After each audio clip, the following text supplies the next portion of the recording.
출애굽기 17장 1절부터 7절 말씀, 저와 한 절씩 교독하도록 하겠습니다. 제가 1절 말씀 읽겠습니다. 이스라엘 자손의 온 회중이 여호와의 명령대로 신광야에서 떠나 그 노정대로 행하여 르비딤의 장막을 쳤으나 백성이 마실 물이 없는지라.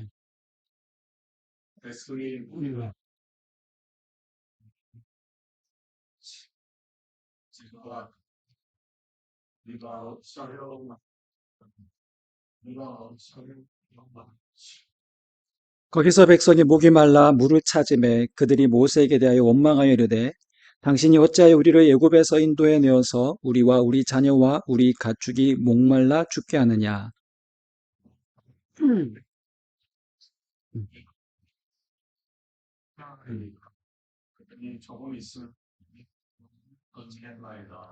여호와께서 모세에게 이르시되 백성 앞을 지나서 이스라엘 장로들을 데리고 나일강을 치던 네 지팡이를 손에 잡고 가라.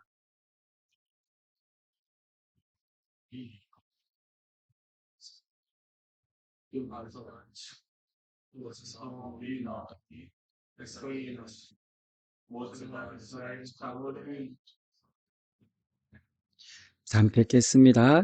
그가 그곳 이름을 마사 또는 무리바라 불렀으니 이는 이스라엘 자손이 다투었음이요 또는 그들이 여호와를 시험하여 이르기를 여호와께서 우리 중에 계신가 안 계신가 씁니다라. 아멘. 아멘. 잠시 기도하고 말씀 나누겠습니다. 살아계신 아버지 하나님 감사합니다. 오늘도 우리가 주님 말씀 앞에 함께 서서 주님께서 우리를 향하신 그 뜻과 그 말씀을 듣기를 원합니다. 우리에게 들을 귀를 허락하여 주시고 우리가 마음 문을 주께 활짝 열고 하나님 이 말씀 속에 하나님의 우리 마음을 오늘 우리가 진리를 깨닫는 귀한 시간 되게 도와주옵소서. 감사하며 예수님의 이름으로 기도합니다. 아멘. 예, 다음 주일이 추수감사 주일입니다. 다음 주는 제가 존경하는 목사님께 설교를 부탁드렸습니다. 그래서 제가 미리 감사에 대해서 나누고 다음 주일도 혹 감사에 대해서 또 말씀을 들으면 더 풍성하겠다 생각되어서 오늘 이렇게 미리 감사에 대해서 우리가 함께 말씀을 나누도록 하겠습니다. 먼저 감사를 언급하기 전에 감사의 반대말이 무엇일까요? 네, 맞습니다. 원망과 불평입니다. 바로 오늘 본문에 보면 출애굽한 이스라엘 백성들이 신광야를 떠나서 르비딤이라는 곳에 장막을 쳤는데요. 물이 없어 이제 지도자의 모세에게 불평하고 원망하는 내용이 등장합니다. 그런데 사실 원망과 불평은 출애굽기 17장에서뿐만 아니라 이전부터 계속된 반복되는 사건이었습니다. 출애굽기 14장에서 이스라엘 백성은 홍해라는 놀라운 기적을 경험했지만 마라라는 곳에 이르렀을 때 그 물이 써서 마시지 못합니다. 그래서 또 모세를 원망하고요. 그때도 모세가 하나님께 기도하자 하나님께 한 나무를 가리키시고 그 나무를 물에 던지니 물이 달게 되었다라고 성경이 말합니다. 그리고 출애굽기 16장, 우리 앞장에 있는 16장 신광야에서는 또 한 번 불평이 시작되는데요. 출애굽한 지 이제 한 달 반이라는 시간이 흘렀습니다. 아마 애굽에서 나왔을 때 아마 그들이 음식 여러 가지 먹을 것들을 많이 가지고 왔을 텐데 이제 한 달 반이 지나자 아마 그 양식들이 다 동이 나지 않았겠습니까? 먹을 음식이 다 떨어지자 굶주림이 몰려오자 이스라엘 백성들이 다시 모세를 향한 거센 항의와 아론을 향해서 또한 원망합니다. 이 내용이 출애굽기 16장 3절에 나오는데요. 한번 제가 세 번역을 한번 읽어보겠습니다. 이스라엘 자손이 그들에게 항의하였다. 차라리 우리가 이집트 땅 거기 고기가마 곁에 앉아 배불리 음식을 먹던 그때에 누가 우리를 주님의 손에 넘겨주어서 죽게 했더라면 더 좋을 뻔하였습니다. 그러니 당신들은 지금 우리를 이 광야로 끌고 나와서 이 모든 회중을 다 굶어 죽게 하고 있습니다.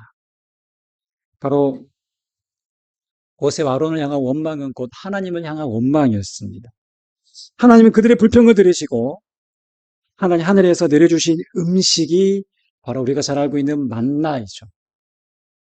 하나님은 만나만 주신 것이 아니라 고기 타령하는 그들에게 메추라기까지 주셔서 그들의 배를 채워주셨습니다. 그리고 오늘 출애굽기 17장에 보면 다시 마실 물이 없다고 또 모세에게 항변하고 원망하는 것을 볼 수 있습니다. 이런 패턴이 광야 생활 내내 반복되는 것을 우리가 볼 수 있습니다. 이스라엘 백성들이 이렇게 광야의 생활에 있어 모세를 원망하고 하나님을 원망했습니다. 그리고 늘 불평할 때면 애굽으로 다시 그 과거로 다시 돌아가고 싶다는 말을 하면서 하나님이 베푸신 그 구원의 은혜, 놀라운 하나님의 돌보심은 까맣게 잊어버리고 그들은 하나님 앞에 그렇게 지금의 어려운 상황만 보고 불평거리를 늘어놓았습니다. 우리가 이스라엘 백성들을 보면 이런 생각을 할 수 있죠. 그렇게 하나님의 놀라운 위대한 기적을 보고도 이렇게 원망과 불평을 늘어놓을 수 있을까? 이렇게 생각할 수 있습니다. 그러나 우리가 광야라는 곳의 환경을 생각해 보면 일면 어느 정도 이해가 되는 부분도 있습니다. 사실 인간이 강한 것 같으나 인간이라는 존재가 매우 연약하기 짝이 없고 또 우리의 상황과 여건이 취약하며 쉽게 무너지는 존재가 바로 우리라는 인간입니다. 그래서 모든 상황에 감사가 아니라 모든 상황에 불평이 쏟아진다는 것이죠. 사실 저도 그런 것 같고요. 이게 우리가 한번 이렇게 감사거리를 우리가 나눠봅시다라고 하지만 사실 우리 안에는 불평거리를 토해내고 싶은 마음도 있지 않습니까? 우리가 불평거리를 한번 나눠봅시다라고 하면 아마 감사거리보다 더 많이 막 이렇게 얘기할 것 같습니다. 왜 하필 이렇게 북한과 대치되는 위험국가, 대한민국에 나는 왜 이렇게 태어났나? 부터 시작해서 나는 왜 이리 가난한 집에 태어났나? 나의 외모는 왜 이 모양인가? 저희 학창 시절에는 저는 지금은 조금 이렇게 덜한데 그때는 제 눈이 더 이렇게 찢어진 눈 때문에 늘 이게 컴플렉스였습니다. 그래서 이렇게 초등학교 때는 친구들이 막 놀리기도 했고요. 그런 것들이 싫었습니다. 그럼 우리가 불평거리를 찾자면 너무 많습니다. 제가 이렇게 목회를 하고 있지만, 사역을 하고 있지만, 목회가 사실은 이렇게 예전에 힘들었을 때는 그만두고 싶다. 내려놓고 싶다. 하나님, 저 다른 길 가고 싶어요. 솔직히 이렇게 얘기하고 싶었던, 그렇게 하나님 앞에 이렇게 기도했던 적도 있습니다. 아마 많은 목회자들이 한 번쯤은 이런 생각을 하지 않았을까, 생각됩니다. 근데 목회뿐만 아니겠습니까? 직장 생활을 하시는 분들은, 그 직장 생활에서 견뎌내야 할 일들이 얼마나 많습니까? 일적인 업무뿐만 아니라 관계적인 부분들, 위아래 관계하면서 얼마나 힘듭니까? 또 사업하는 분들도 마찬가지 않습니까? 일이 잘 풀릴 때도 있지만 일이 꼬일 때도 있고 막힐 때도 있고 사방에 정말 우려사임을 당하는 그런 상황들이 오지 않습니까? 우리는 모두 이런 상황에서 도망가고 회피하고 싶습니다. 어쩌면 우리도 이런 고통으로부터 면죄부를 받고 싶고 그저 아무런 문제 없는 형통을 바라는 것이 우리 모든 사람들의 소원이자 기대가 아닐까요? 우리가 아까 엘리나 의의 기도문을 함께 읽었지만 그것이 우리의 소원이지 않습니까? 마치 오늘 본문에 나오는 광야에 먹을 것이 없어서 마실 물이 없는 이런 환경으로 인한 불평이 오늘 이스라엘 백성들의 모습뿐만 아니라 오늘 저와 여러분들의 모습일 수도 있다는 것을 생각합니다. 그렇다면 왜 하나님은 이런 이스라엘 백성들을 광야로 인도하셨을까요? 사실 광야는 인간이 살 수 있는 조건이 단 하나도 없는 곳입니다. 우리가 잘 아는 광야의 모습이 바로 이런 황량하고 메마른 땅입니다. 인간에게 있어서 최소한의 어떤 생존 조건도 없는 물과 음식, 거할 초소 이런 것들이 단 어디를 살펴봐도 없는 곳이 광야입니다. 그러면 광야라는 곳은 물도 없고 농사지을 땅이 없기에 열매도 볼 수 없습니다. 보이는 것이라고는 이렇게 메마른 땅과 사막이 전부입니다. 그런데 왜 하나님은 이스라엘 백성들을 이 광야에 머물게 하셨을까요? 그것은 바로 하나님을 절대적으로 의지할 수 있는 최적의 장소가 바로 광야이기 때문에 그렇습니다. 광야라는 곳에서 만약 마실 물이 생긴다면, 광야라는 이런 환경에서 만약에 그들이 먹을 음식이 풍족하게 생긴다면, 그것은 우연일까요? 그것은 누가 주신 것일까요?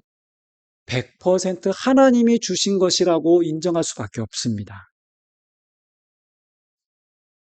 제가 초세께 성경 읽으면서 이런 생각이 들은 적이 있습니다. 하나님 참 인간을 골탕 먹이시는 분 같다.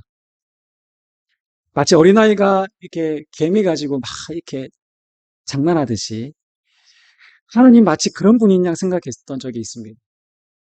왜냐하면 광야에서 물을 주실 거면 바로바로 공급해 주시고 미리미리 만나도 주시면 이스라엘 백성들이 원망하지 않을 테고 그렇게 하나님을 참 믿을 테고 하나님을 신뢰할 텐데 왜 이스라엘 백성들이 목이 타고 정말 배가 굶주려서 며칠을 굶고 이렇게 불평하고 원망하고 나서야 하나님이 음식을 주실까? 물을 주실까? 그런데 하나님이 이렇게 하신 분명한 의도가 있습니다. 만약 처음부터 광야에서 물이 나오고 하늘에서 만나가 내린다면 어떨까요? 이스라엘 백성들이 광야라는 곳에 대해서 어떻게 생각할까요? 야, 여기 광야는 다른 광야는 다르네. 야, 여기 광야는 땅을 파면 쉽게 울물이 콸콸콸 흘러나오고 넘치고 하늘에서 아침마다 만나가 내리네. 야, 신기해. 야, 놀라워. 아마 자연현상쯤으로 생각하지 않을까요? 하나님을 인정할까요? 인정하지 않을까요? 여러분, 죄인인 인간을 생각해 볼 때, 그들 하나님을 결코 인정하지 않습니다. 그렇죠. 자연현상쯤으로 여기고, 그 지역의 특성쯤으로 생각하고 맙니다. 여러분, 인간은 결코 하나님을 쉽게 인정하려 하지 않습니다. 하나님을 그렇게 쉽게 믿으려 하지 않고 고백하지 않습니다. 그런데 광야는 정말 물이 없구나. 광야는 정말 먹을 양식이 없구나. 인간이 할 수 있는 단 1%의 가능성도 없을 때 이걸 뼈저리게 느끼고 경험한 이후에 그때서야 모세가 하나님께 기도합니다. 그리고 하늘에서 만나가 내립니다. 하나님이 하라는 대로 지팡이로 반석을 내리치니 반석에서 샘이 터져 물이 샘솟듯 흘러 넘칩니다. 여러분, 이거 누가 한 것일까요? 그때는 100% 하나님이 하신 것입니다. 라고 인정합니다. 하나님은 광야가 메마른 땅이고 먹을 양식과 마실 물이 없어 이스라엘 백성들이 불평하고 원망할 것을 다 아셨습니다. 그럼에도 하나님은 그 광야길을 걷게 하셨습니다. 하나님 우리가 광야라는 불편하고 뭔가 부족하고 때로는 어렵고 고통스러운 상황에 처하는 것을 하나님 원치 않으심에도 불구하고 하나님 우리를 광야로 이끄실 때가 있습니다. 또 하나님은 그 광야라는 환경을 하나님은 막으실 수도 있습니다. 그러나 하나님은 허용하십니다. 허락하십니다. 왜냐하면 인간이란 존재는 쉽게 하나님을 인정하려 하지 않기 때문입니다. 자기 고집과 아집과 자기 경험과 생각을 믿고 살아가는 존재가 바로 나라는 존재, 바로 우리이기 때문에 하나님이 이런 광야의 상황들을 하나님 허락하실 때가 많습니다. 이 광야에서 우리는 나를 내려놓을 수 있고 내 자아가 완전히 하나님 앞에서 항복할 수 있는 최적의 조건과 환경이기 때문에 그렇습니다. 하나님을 인정하고 고백할 수 있는 곳이 광야이기 때문에 그렇습니다. 그래서 시편 121편 1절, 2절 시편의 저자는 이렇게 고백합니다. 우리 다 함께 읽어보겠습니다. 내가 산을 향하여 눈을 들리라. 나의 도움이 어디서 올까? 나의 도움은 천지를 지으신 여호와에게서로다. 아멘. 하나님은 이스라엘 백성들에게 사실 이 고백을 받아내시고 들으시기를 원하십니다. 오늘 우리도 마찬가지입니다. 내가 오늘이라는 시간에 지금까지 살아온 것은 절대적인 하나님의 은혜, 그분의 도우심, 그분의 함께하심 때문인 것입니다. 내 힘으로 살아온 것 같으나 보이지 않으신 하나님의 절대적인 도우심으로 여기까지 왔다는 그 사실을 우리는 결코 잊지 말아야 합니다. 그러나 솔직히 말해서요, 우리가 보기에 오늘 우리가 살고 있는 이 현대화된 도시화된 이 환경은 전혀 광야의 삶 같지가 않습니다. 물이 부족하거나 먹을 음식이 없어 굶주려하지 않습니다. 우리가 과거 50년, 60년 대에는 뭐 보릿고개라는 것이 있어서 그러했지만 굶주림을 겪었지만 지금의 상황은 그 반대입니다. 오히려 먹을 것이 넘쳐납니다. 남아 돌아서 음식물 쓰레기를 어떻게 처리해야 하나 우리가 골몰합니다. 그 어느 때보다 풍족한 삶을 우린 누리고 살아가고 있습니다. 내가 원하는 것 가질 수 있고 하고 싶은 거 할 수 있는 그런 시대입니다. 네. 광야? 아닌 것 같습니다. 풍족함이 넘쳐 흐릅니다. 이런 상황에서 절대적인 하나님의 도우시는 은혜를 느낀다는 것은 사실은 쉽지 않습니다. 네. 점점점 GNP가 올라갈수록 나라가 부강할수록 더 세속화의 물결이 강해질수록 사실 하나님을 믿는 프로테이지가 점점점 줄어든다는 것을 우리가 잘 알고 있는 사실입니다. 모든 것이 넉넉함 속에서 하나님을 믿고 하나님의 은혜를 발견하기란 쉽지 않습니다. 그러나 저는 이런 풍요로운 현대를 살아가면서도 인생은 광야와 같다라고 분명히 말하고 싶습니다. 표면적으로 보면 우리의 인생은 사람들은 잘 살고 있고 아무런 문제 없이 그렇게 편안하게 살고 있는 것 같지만 내면을 보면 결코 그렇지 않습니다. 우리의 인생이 광야라는 말은 끝없는 고통과 아픔과 괴로움이 있고 불편함이 있다라는 것입니다. 그리고 한때 베스트셀러가 되었던 책이 있죠. 서울대 김남도 교수가 쓴 아프니까 청춘이다라는 책이 한때 많은 사람들이 특히 젊은이들이 많이 읽었던 책입니다. 오늘 청년들이 꿈을 향해 달려가지만 자기 한계에 부딪히고 벽에 부딪히고 기회의 문이 점점점 좁아지고 있는 가혹한 현실 앞에 희망을 꿈꿔야 하는 청춘이 아픈 것이 사실입니다. 그래서 이 책이 한동안 베스트셀러가 되었습니다. 저도 다 읽지 않아 했지만 우리 인생이 몇 시인가라고 하면서 그 지금의 때를 어떻게 우리가 준비하고 어떻게 이 위기의 때를 지혜롭게 극복하며 살아가야 될지에 대해서 참 청년들에게 또 격려가 되고 위로가 되고 희망을 조금 줄 수 있는 그런 책이었습니다. 그런데요, 따지고 보면 사실 청춘만 아픈 것이 아닙니다. 그렇죠? 중년은 더 아픕니다. 네. 이제는 사실은 이렇게 명예퇴직이라고 해서 40대, 50대만 되면 이제는 퇴직을 생각해야 됩니다. 노후를 생각합니다. 미리 노후를 생각합니다.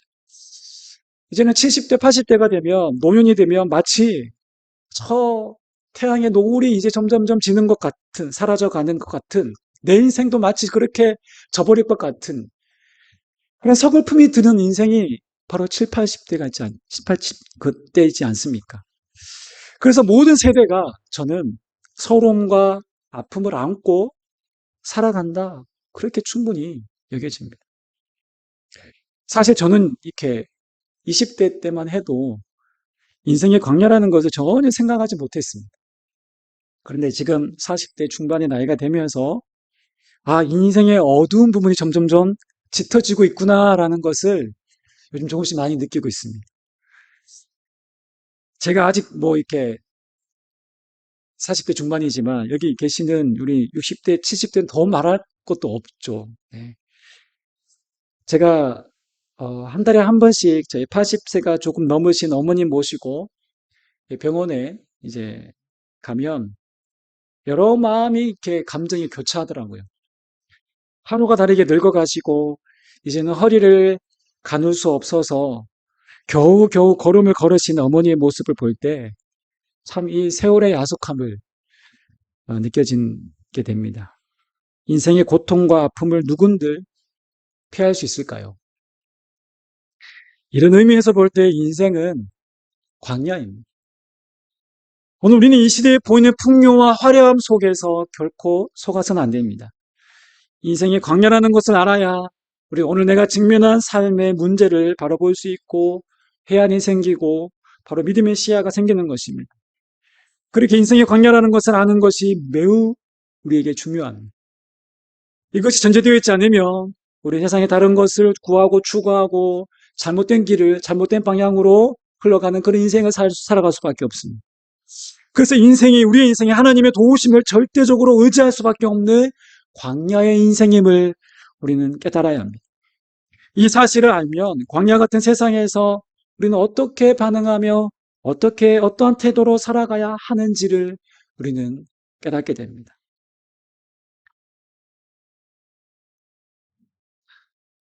이 땅의 삶이 광야라는 인생, 하나님을 절대적으로 바라볼 수밖에 없는 그 인생임을 알 때 그는 어떻게 살아가게 될까요? 어떻게 살아가야 할까요?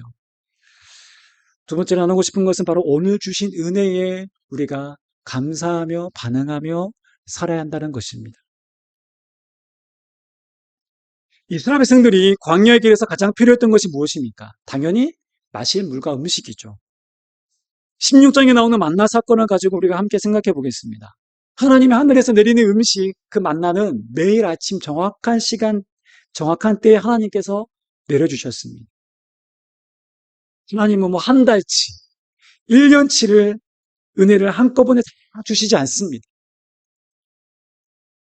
마치 일일 노동자가 하루 품삯으로 버티는 것처럼 하나님은 오늘 하루를 살아갈 수 있는 그 만나를 하나님께서 제공해 주셨습니다. 바로 오늘을 살아가는 은혜를 하나님 허락하십니다. 그렇게 내가 많이 가졌다고 자신할 수 없습니다. 이건 내가 노력해서 이만큼 가졌다라고 말할 수 없습니다. 우리는 매일매일 내 힘으로 사는 것이 아니라 오늘 하루도 눈을 뜨게 하시는 분이 하나님이심을 고백하며 매일 주시는 그 만나로 우리가 살아갈 수밖에 없다는 것입니다. 하나님이 우리의 호흡을 멈추시면 사실 우리는 아무것도 아닙니다. 이렇게 우리는 매일매일 하루하루를 하늘을 바라보며 살아야 합니다. 하루하루 주님의 도우심을 의지하며 살아가는 것. 이것이 광야의 인생길에서 지혜롭게 살아가는 비결입니다.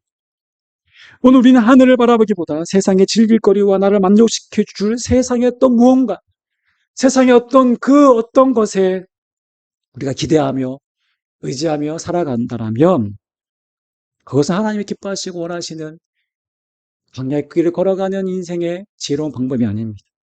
하나님의 사람들이 사는 방식은 분명히 달라야 합니다. 우리는 이 땅의 광야 길을 걸어가지만 우리는 하늘을 바라보며 살아가야 하는 자들입니다. 오늘 내 삶의 하루가 그냥 저절로 되어지는 인생이 아니고 하나님이 오늘의 만나로 나를 먹이시는구나. 그 하나님이 나의 보호자가 되시는구나. 내 인생을 책임지시는구나. 오늘 그 만나로 주어진 인생임을 알 때 우리는 오늘 내게 주신 것들에 대해서 감사할 수 있습니다. 겸손하게 엎드릴 수 있습니다. 그리고 하루하루 사는 것이 내 힘이 아닌 주님의 전적인 은혜라고 고백할 수 있는 것입니다. 오늘 내가 숨쉬는 공기, 오늘 내가 먹는 양식, 오늘 내가 일할 수 있는 건강, 오늘 내게 주어진 물질, 이 모든 것은 오늘을 살아가도록 허락하신 주님의 은혜라는 것을 기억하는 저와 여러분 되시기 바랍니다.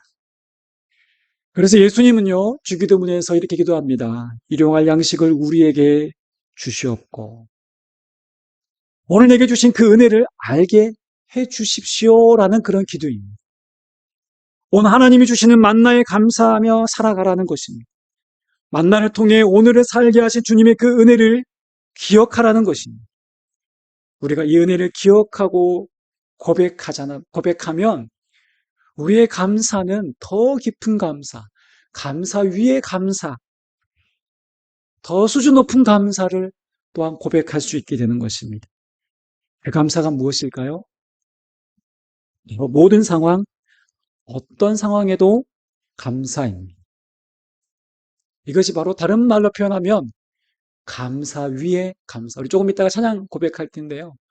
감사 위에 감사. 어떤 상황에도 감사입니다.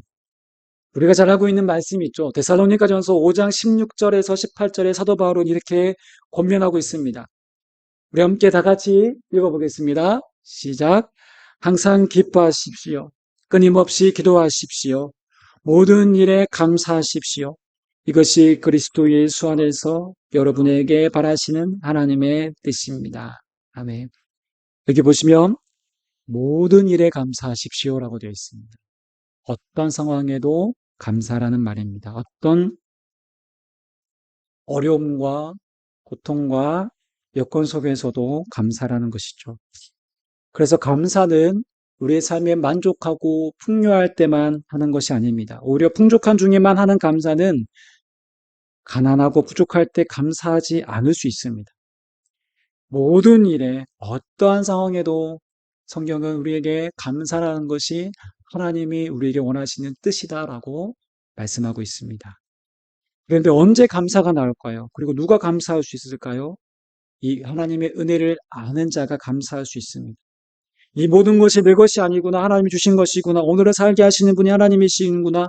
이것이 전제되었을 때에 우리는 더 깊은 감사로 나아갈 수 있는 것입니다. 이럴 때 비로소 진정한 감사의 고백이 흘러나오는 것입니다. 빌립보서 4장 11절에서 13절에서 사도 바울은 보다 구체적으로 이렇게 고백합니다. 제가 쉬운 성경 번역으로 한번 천천히 읽어보겠습니다. 내 처제가 힘들어서 이렇게 말하는 것은 아닙니다. 나는 내가 가진 것에 만족하고 있으며 어떠한 환경에서도 감사하는 법을 배웠습니다. 가난을 이겨낼 줄도 알고 부유함을 누릴 줄도 압니다. 배부를 때나 배고플 때나 넉넉할 때나 궁핍할 때나 어떤 형편에 처해서도 기뻐하고 즐거워합니다. 내게 능력 주시는 그리스도를 통하여 나는 모든 것을 할 수 있습니다. 아멘. 여러분, 사도 바울은 여기 보시면 반복되는 말씀이 있습니다. 어떠한 환경에서도 감사하는 법을 배웠습니다라고 하고 있습니다. 11절 말씀이죠. 곧이어 12절 말씀에서도 보시면 어떤 형편에 처해서도 기뻐하고 즐거워합니다. 이렇게 말하고 있습니다. 즉 가난할 때나 부유할 때나 배부를 때나 배고플 때나 어떠한 형편에서도 기뻐하고 즐거워한다라고 합니다. 이 모든 것이 가능한 이유가 무엇인가 보면 이어지는 13절의 고백을 통해서 우리가 발견할 수 있습니다. 그것이 바로 내게 능력 주시는 그리스도를 통하여 그분으로 인하여 나는 모든 것을 할 수 있습니다. 여기서 번역이 대부분 모든 것을 할 수 있습니다라고 했을 때 이 번역이 조금 더 설명이 필요한 번역입니다. I can do it. 나는 모든 것을 할 수 있어. 단순히 그런 뜻이기보다는 앞절의 말씀과 우리가 이어서 이 말씀을 보면 내게 능력 주시는 그리스도를 인하여 통하여 내가 이 모든 상황을 내가 감내할 수 있었습니다. 라는 고백입니다. 내가 어려울 때나 힘들 때나 공부할 때나 부유할 때나 내가 어떤 조건에서도 내가 이 모든 상황들을 인내하고 버텨내고 이겨낼 수 있었습니다. 감내할 수 있었습니다. 그것이 바로 13절의 고백인 것입니다. 그래서 이 사도 바울의 고백은 바로 어떠한 상황에도 범사에 감사라는 그 고백을 좀 더 구체화해서 우리에게 말씀하고 있는 구절입니다. 제가 최근에 그 지구촌 그 교회 원로 목사님 되시는 이동훈 목사님의 그 간증 스토리를 들은 적이 있습니다. 저는 몰랐는데요. 그 2년 전에 코로나가 한창일 때 그 이동훈 목사님의 그 미국에 살고 있는 아드님이 소천했다는 그런 소식을 저도 이게 관전을 통해서 알게 되었습니다. 그 이동훈 목사님 아들이 2년 전에 그 대장암에 이제 걸렸습니다. 그 이범이라는 이름의 그 집사님이신데요. 미국에서 이제 변호사로 활동했다가 2020년 6월에 몸이 불편해서 가보니까 이 대장암 말기라는 판정을 받았습니다. 이 젊은 나이에 마치 사형 선고를 받은 거죠. 10여 차례 넘게 이제 수술을 하고 항암도 여러 차례 했음에도 불구하고 그해 2020년 10월 9일 42세의 나이로 세상을 떠나고 말았습니다. 그 이동훈 목사님이 그 아들을 그리워하며 쓴 책이 있는데요. 그 책이 바로 아들아, See you in 헤븐이라는 책입니다. 책에 보면 아들의 죽음의 소식을 접하고 이렇게 통곡하는 내용이 나옵니다. 오 주님 너무 아픕니다. 내 진짜 아들 보마. 네가 벌써부터 그립다. 보고프다. 너와 말다툼을 하던 그 시절이 눈물겹게 그립다. 너 왜 대답 안 하니? 하늘의 별이 된 내 아들 보마. 대답 좀 해봐라. 아들 그리워하고 사랑하는 아버지의 간절한 마음이 이 책에 고스란히 소개되어 있습니다. 이범 집사님이 다니던 미국에서 장례식을 치르고 나서 또 다시 한국에서 장례식을 치렀습니다. 이 장례 예배를 드릴 때 앞에 보시는 것처럼 이동은 그 원로 목사님께서 10가지 감사를 고백하는 장면이 있는데요. 10가지 감사라고 하면은 여러분 아마 잘 기억하시는 분이 계실 겁니다. 손양원 목사님, 사랑의 원자탄으로 알려진 손양원 목사님, 그죠?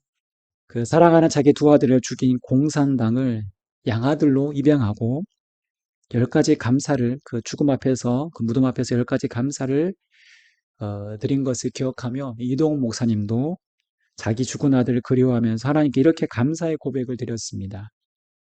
제가 그 10가지의 감사를 오늘 함께 나누면서 설교를 마무리하도록 하겠습니다. 첫 번째 감사는 아들이 그 지독한 암의 통증에서 해방되어 감사합니다. 두 번째, 영광의 나라 천국에 입성하여 감사합니다. 세 번째, 그동안 유모가 많았던 아들을 인해 누린 기쁨을 인해 감사합니다. 네 번째, 단 한 번도 불평 없이 자랑만 하던 아내와 애교덩어리 손자를 남겨주어 감사합니다. 다섯 번째, 어려서 게임을 좋아하더니 게임 변호사가 된 거 감사합니다. 여섯 번째, 아들의 고통을 통해 예수님을 내어주신 하늘아버지의 고통을 알게 하심 감사합니다. 일곱 번째, 아들의 암투병을 통해 수많은 암 환자와의 고통과 연대하게 된 것 감사합니다. 여덟 번째, 또한 자식을 먼저 떠나보낸 수많은 부모님들의 고통과 연대하게 되어 감사합니다. 아홉 번째, 아들의 치유를 위해 기도한 수많은 중보 기도자들과 한 지체가 되어 감사합니다. 열 번째, 아들이 간 천국을 더 가까이 소망하게 되어 감사합니다. 아들 몸을 천국으로 보낸 목사 아빠 이동환. 이렇게 이동환 목사님의 10가지 감사의 고백을 했습니다. 죽음의 이별보다 더 아프고 슬픈 것이 어디 있겠습니까? 그것도 아들을 먼저 떠나보낸 아비의 마음은 이루 말할 수 없을 정도로 비통하고 아플 것입니다. 그러나 그 상황에서도 감사할 수 있었던 것은 소망 대신 하나님이 계시기에, 그분이 우리의 생명의 주인이시기에, 그분이 예비하신 천국이 있기에 감사할 수 있는 것 아닙니까? 그래서 우리의 감사는 바울의 고백처럼 내게 능력 주시는 그리스도를 통하여 모든 것을 감내할 수 있고 감사할 수 있습니다 라고 고백하는 것입니다. 그리고 이유 없는 감사는 없습니다. 무조건적인 감사는 없습니다. 우리의 감사는 이유 없는 감사가 아니라 하나님이 살아계시기에, 그분이 우리 아버지 되시기에 우리가 그럼에도 불구하고 어떠한 상황에도 우리가 감사할 수 있는 것입니다. 말씀을 정리하겠습니다. 오늘 우리가 살아가는 인생은 끝없이 펼쳐진 메마른 땅 광야와 같습니다. 광야의 인생길에 절대적으로 필요한 것은 마치 물과 양식입니다. 그 모든 것을 공급하시는 유일한 분은 바로 하나님이십니다. 그러기에 오늘 광야의 인생길에서 우리가 하나님의 도우심 없이는 결코 우리는 살 수 없습니다. 내 힘으로 산다고 우리는 착각하지 말아야 하고, 하나님의 도우심 없이는 살 수 없습니다라고 우리는 매일 아침 눈을 뜨면서 하나님 감사합니다. 오늘도 그 호흡의 주관이 되신 주님을 의지합니다. 주님 없이는 우리는 살 수 없습니다라고 고백할 수 있어야 합니다. 그리고 더 나아가 주님, 감사 위에 감사. 우리는 어떤 상황에도 주님으로 인한 감사를 고백하겠습니다 라고 다짐하며 오늘 또한 결단하는 저와 여러분 되시기를 주님의 이름으로 축원합니다. 아멘. 그리고 잠시